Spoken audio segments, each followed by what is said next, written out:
Hello, my name is Joshua Keith, and this is theburningcoal.com, a website dedicated to God's glory, His grace, and our response to it. This week we are going to be continuing our look at different Psalms, and I think that there is none better to look at than Psalm 23, The Lord is my shepherd. This psalm provides us quite a bit of value in our meditations. It helps us to better understand what it is that God does for us and the relationship that He has for us. Some of the things to keep in mind about this psalm is, first of all, that it was a psalm of David. And I think it's very fitting that it would come from David. And I'm kind of curious when he actually wrote it, because this psalm would have been something that he would have been able to reflect on many times. You think about the idea of him as a shepherd himself, and he talks about to Saul right before he goes to fight Goliath how he protected his own sheep. And so maybe he wrote it as he was a shepherd, not knowing of all the things that he would go through. But also it talks about different enemies and trials that he's going to go through, going through the valley of the shadow of death. And in those difficulties, you could see that being something that happened when he was on the run from Saul. But he wasn't just facing Saul, he was facing the enemies of the Philistines as well, and the other surrounding nations. Or maybe when he was on the run from Absalom and the other difficulties that he experienced as he was the king over all of Israel. And really, no matter when he wrote this, you could see it being something that applied throughout all of his life, and something that he probably went to and sang to himself often to give himself comfort in good times and in bad. And so, again, David being a shepherd gives this a sense of intimacy and understanding and love, because he came from that background himself.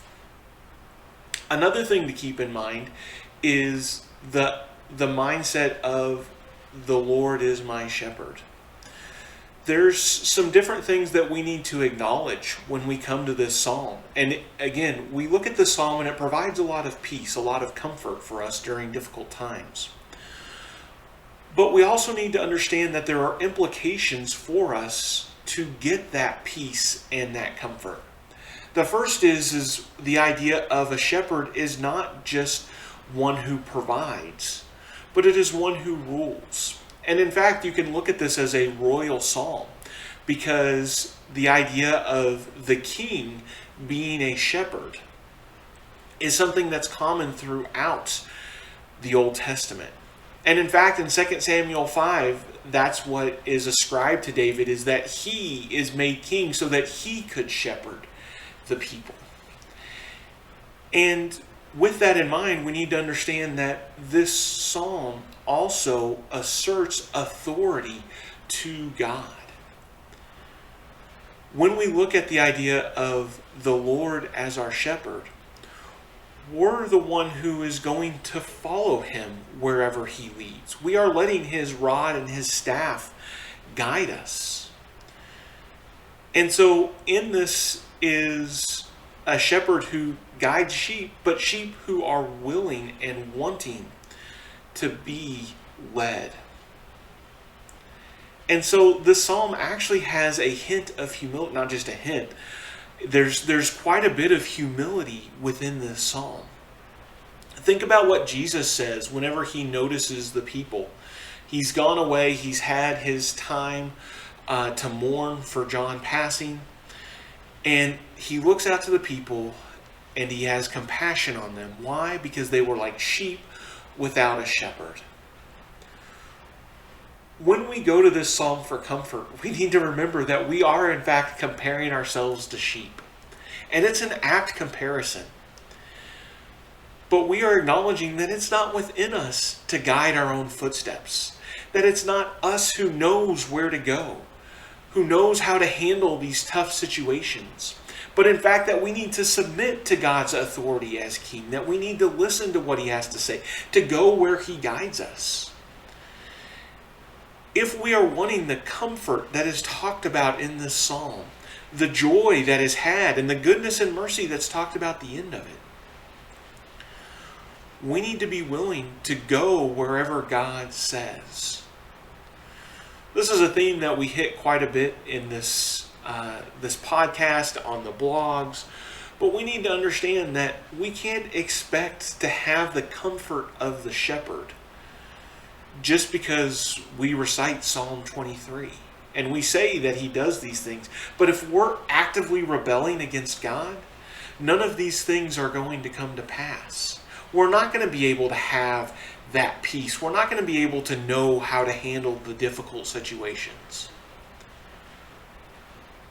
We are not going to have our heads anointed with oil. Why? Because those only come when the Lord is our shepherd, when we've submitted to him and admitted that we are just sheep who don't know where we're going, and we need him to guide us and teach us and show us the paths that we need to live in. And so I wanted to take a moment and just talk about all that, because we're going to go through the psalm and we're going to talk about all the things that we get from God. But it's important that we come to it with a mindset of humility and understanding God's authority as we go through and read about the comfort that the shepherd has to offer us. So it starts out by saying, "The Lord is my shepherd, I shall not want." This really, he could stop here because it encompasses everything that he's about to talk about. It is the thesis statement of the psalm. There is nothing that I have where I need anything, because God is taking care of me. As long as I have God, it doesn't matter what else is happening in my life. It doesn't matter what else I have, because I have God as my shepherd. There is great contentment from understanding that God is our shepherd. But he doesn't stop there. He elaborates and gives us a better picture of what that means to not want. He tells us that the Lord makes us lie down in green pastures, and he leads us beside still waters. So God as our shepherd, he's going to make sure that we're taken care of, that we have what we need. And it's these green pastures where we have food, and food abounds, and it's plenty. And we have the still waters. We're able to safely go up and get a drink and sate our thirst. And so we see that God takes care of us in these ideal situations. And it's not just about the physical needs. And that's really what he talks about in verse 3. He talks about, he restores my soul. He leads me in the paths of righteousness for his name's sake. The idea of the food and water that we are getting is the hungering after righteousness that Jesus talks about in his Sermon on the Mount in Matthew chapter 6.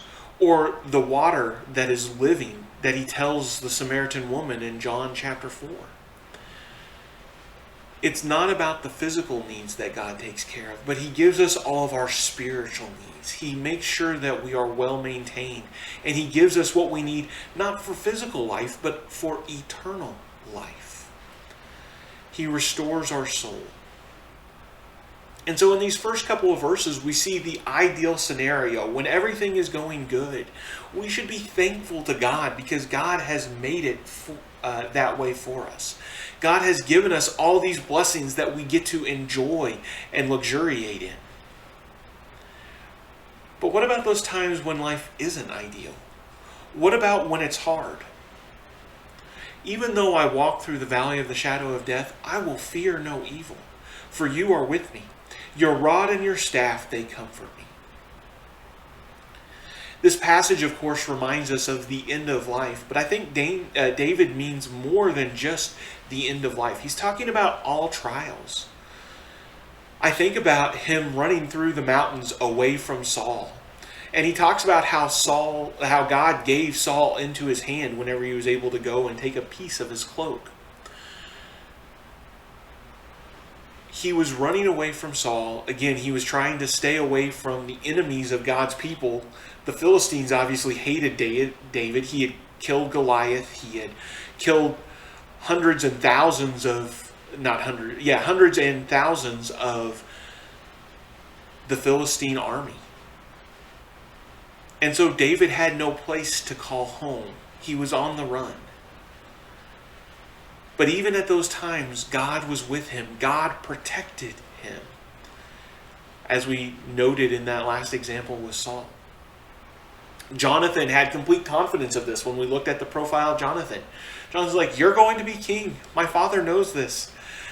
And that was the encouragement that he brought to David during that hard time. When he was going through his own valley of the shadow of death, Jonathan said, take heart, God is with you. Fear no evil.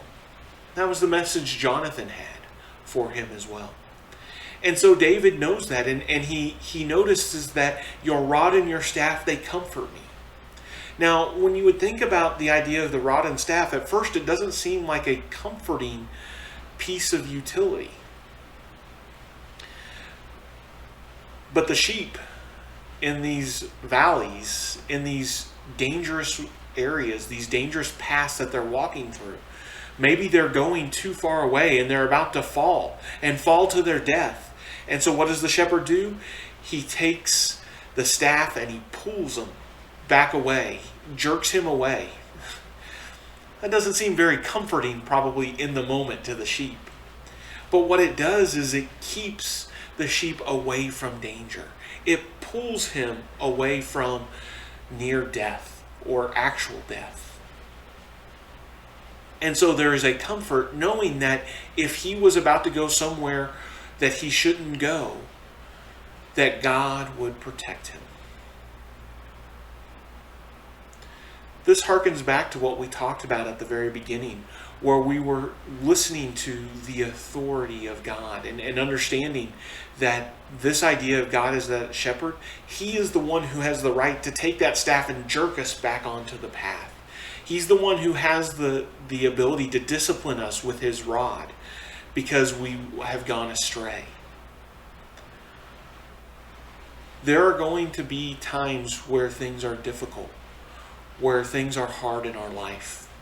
And I think it's important that David talked about both of those things because David's life was an example of this. There were times where things were great and God had blessed him and everything was smooth and easy. And there were times where it was hard and miserable and painful. But it doesn't matter which of those times it were. David's responsibility was to obey God and to follow God's law, to follow down the path that God set forth for him, even in these difficult times. And so when we're struggling in times of difficulty, it might be tempting for us to go away from what God has for us, what God wants us to do. It might be tempting for us to say, you know what? Is it really worth it to serve God if I'm still in the valley of the shadow of death? Again, I imagine David asking the same thing as he's on the run from Saul. Is it really worth it to be following God during these times? And the answer is yes. We must follow God always, because God is the one who is providing and taking care of us. In verses 5 and 6, we actually see that the example changes, the metaphor changes. No longer are we talking about a shepherd, but now we're talking about a host. And so we see in verses 1 through 4, the shepherd providing for the sheep, takes care of their needs. He gives them water, he gives them food, and he protects them during difficult times. But when we come to this verses 5 and 6, we see that God not only takes care of, but he takes care of abundantly. That the blessings that God provides are amazing and deep. And so we see in verse 5, you prepare a table for me in the presence of my enemies. You anoint my head with oil, my cup overflows. Again, we see this idea of God watching out for him even in the presence of his enemies. Even in hard times, God is taking care of him. He has anointed David with oil. Now we know that this was a literal thing that happens because David was anointed to be king over the people of Israel. But for us as Christians, we need to understand that we too have been anointed. We have been chosen. We have been put into these exalted positions by God. And the idea here is that God has chosen us. He has shown His love for us. And He gives us not just what we need to survive, but my cup overflows.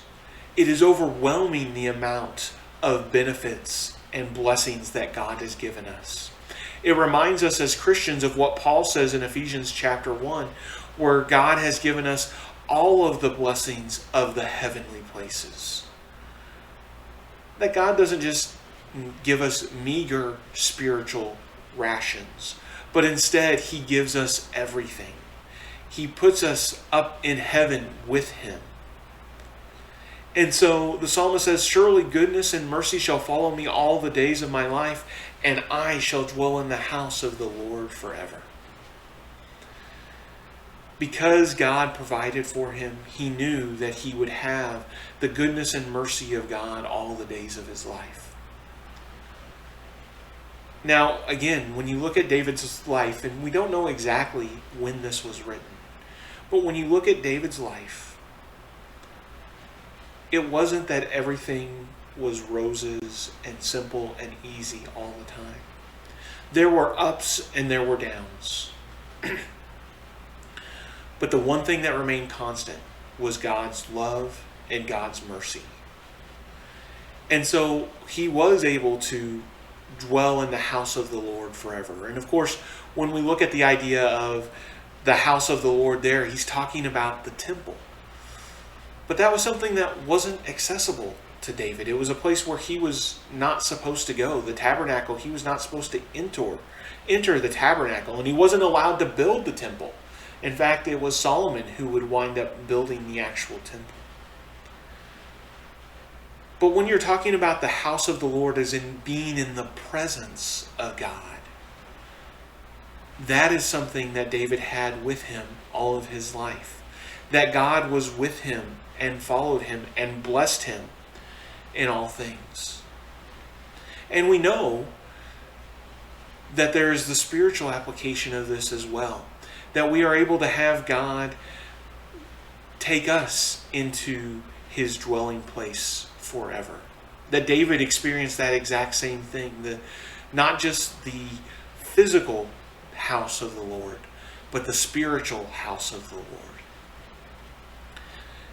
And we know that God will provide us with that. No matter what we go through, no matter what the valley of the shadow of the death looks like in our lives, we know that God is with us, that he provides for us abundantly, and that we will dwell in the house of the Lord forevermore. It is amazing the amount of comfort that we can see by meditating on God as our shepherd.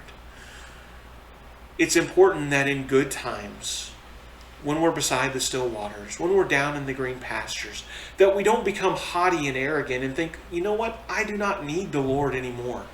I am able to take care of myself because of all of this green land, because of the still waters. What do I need a shepherd for?